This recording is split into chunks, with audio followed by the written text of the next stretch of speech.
My name is Cheryl, and I work on the digital inclusion team at the Nashville Public Library. Did you know that health information is one of the most popular topics searched for online? However, considering that anyone can pretty much put whatever they want on the internet, not all the health information that you find there is going to be credible. So today I'm going to walk you through a tutorial that was created by the National Library of Medicine that will teach you how you can find health information online that you can trust. So let's get started. Finding online health information you can trust can require a little detective work. So, what are the clues you should look for? Well, when evaluating a health-based website, you need to ask yourself some questions. For example, where did the information come from? Was it reviewed by medical experts? Is there a sponsor? And if there is a sponsor, who is it? Does the site use original medical sources? Is the information current? Does the site list its contact information? Will the site collect your personal information? And more importantly, will they share that information? So today we're going to look at two fictional websites and we're going to ask those questions so we can decide which one provides the most reliable health information. Now, the first information that we need to know is who's running the sites, and we also want to find out what the purpose is of the site, and then we want to know if we can contact the people that are running it. So let's see the first site, which is called Physicians Academy for Better Health, and I'm going to tap the About Us button, and here I learn that their mission is to educate the public on disease prevention and healthy living, which sounds pretty good, but I still need to know more. Now I can see that the site is run by a board of directors, and pretty much it looks like it consists of doctors, and there's a nurse, a physical therapist, a dietitian. So everybody on their board of directors is a healthcare professional. So that makes me feel pretty good. Now let's see if I can contact them. Yeah, down here it shows that I can email them, I can call them, I can even go to where they're located because it lists their physical address. Now let's take a look at our second site, which is the Institute for a Healthier Heart, and I'm going to tap the About This Site button. And here I learn that the Institute for a Healthier Heart is run by a select group of individuals and businesses concerned with heart health. They don't tell me who these individuals and businesses are, so let's dig a little bit deeper on this site. And next I see it's their mission to provide the public with heart health information and to offer related services. And if I read down a little further, I can see that the site's being supported by Hearts Drugs, a company that produces high quality vitamins and medication. So their purpose is a little bit confusing because on one hand it appears that they want to provide me with heart health information, but on the other hand I can see that it's being supported by a drug company, so that makes me wonder if they are going to promote their drug over others. So in a minute we're going to explore a little bit more about that, but first let's see if we can contact this site. So I'm going to tap the Contact Us button, and when I do that, nothing happens. So that tells me that they want me to think I can contact them when in actuality I can't. So let's see what they're selling on this site. I'm going to tap Shop, and I see here that they have a place where I can purchase those vitamins that they talked about earlier as being the sponsors of the site. Okay, now let's see how these two different sites use advertisements. On the first site, you can very clearly see that they label the ad, so it's easy to see what's an ad and what's medical content.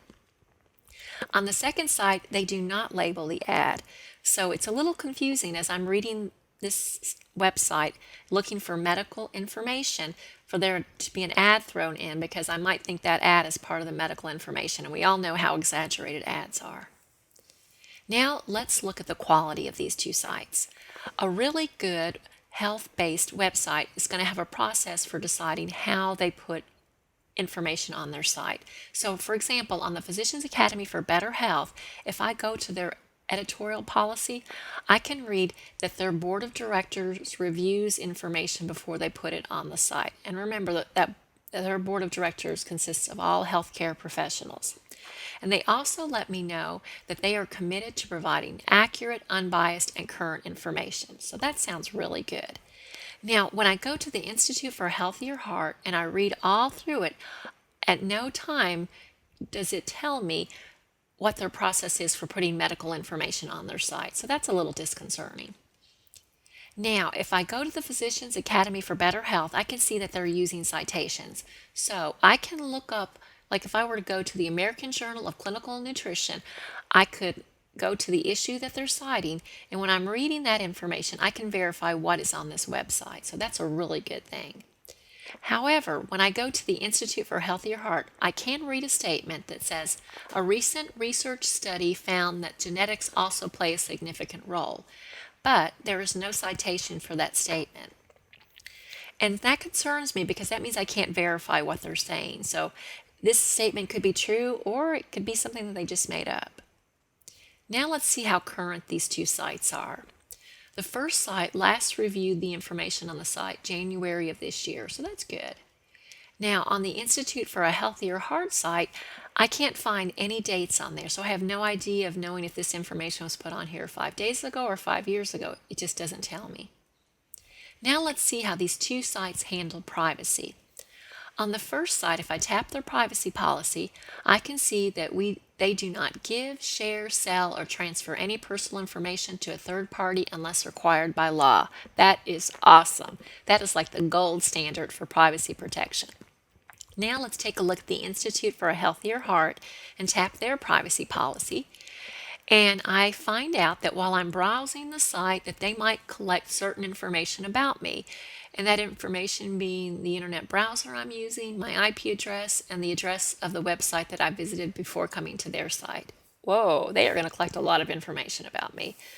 That gives me a little bit of a concern. Now let's see what happens if I decide to put in my personal information because I want to join the Institute. And they let me know that this information may be shared with the sponsors of this website or with carefully screened third parties. So that means that they're telling me that there's a strong possibility they're going to share my personal information with other people, and that really, really concerns me. Now, let's review what we've learned about these two sites. The Physicians Academy for Better Health site is run by medical experts. It has a clearly stated purpose. The ads are labeled. The information on the site has been reviewed by experts. There are sources available. The information is current, and they keep my personal information private. The Institute for a Healthier Heart site, I can't really tell who runs the site. The purpose is really unclear. Ads are not labeled. There's no process listed for how they decide what health information goes on their site. There are no sources, no dates, and they might very well share my personal information. So I think it's pretty easy to see that the clues are telling us that the Physicians Academy for Better Health is the website that we can go to get reliable health information we can trust. If you have any other questions about how to find online health information, please contact me, Cheryl, from the Nashville Public Library. You can email me at librarydigitalinclusion@nashville.gov. Thank you so much for watching our video.